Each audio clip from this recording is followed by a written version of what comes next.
evening, everyone. Thanks for joining us. I'm Liz Quirantes. We just got a hold of the report following a tragic and deadly crash on the Florida Turnpike caused by this man, Harjinder Singh, an undocumented truck driver.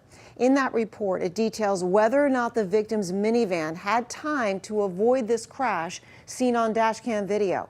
The truck passenger who told troopers their GPS told them to go straight, not make a U-turn, and the truck driver's attempt to help after the crash. CBS 12's Jamilka Gibson is in Fort Pierce with more. Jamilka? Troopers say the evidence at the scene shows the minivan that crashed into the semi didn't have enough time to brake or avoid the collision.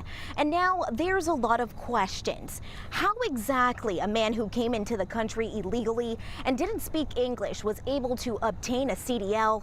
And why did he make that deadly U-turn in the first place when his GPS kept telling him to drive north? On August 12th, Harjinder Singh was driving on the Florida Turnpike near Fort Pierce when he attempted to make an illegal U-turn on an official use-only access point. The trailer on his semi-truck blocked all northbound lanes, and a minivan slammed into it, killing all three people inside.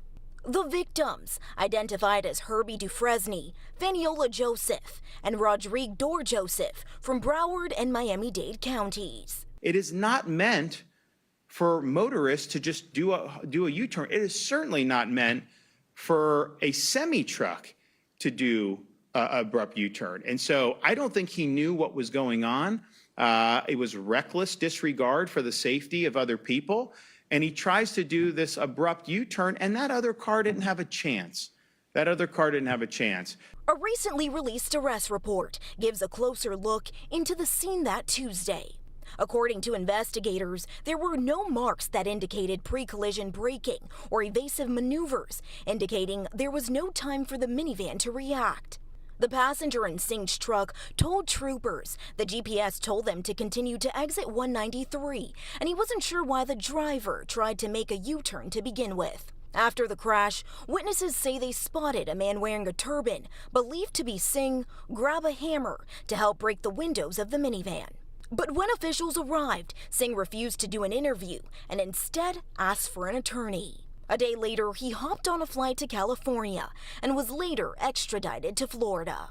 Governor Ron DeSantis calling Singh's actions an avoidable tragedy. Well, he intended to get behind the wheel knowing that he didn't have the full capacity to be able to handle that vehicle. He was driving it around knowing that he was not well situated to do that. He attempted a very reckless U-turn with a massive truck, knowing how very dangerous that is.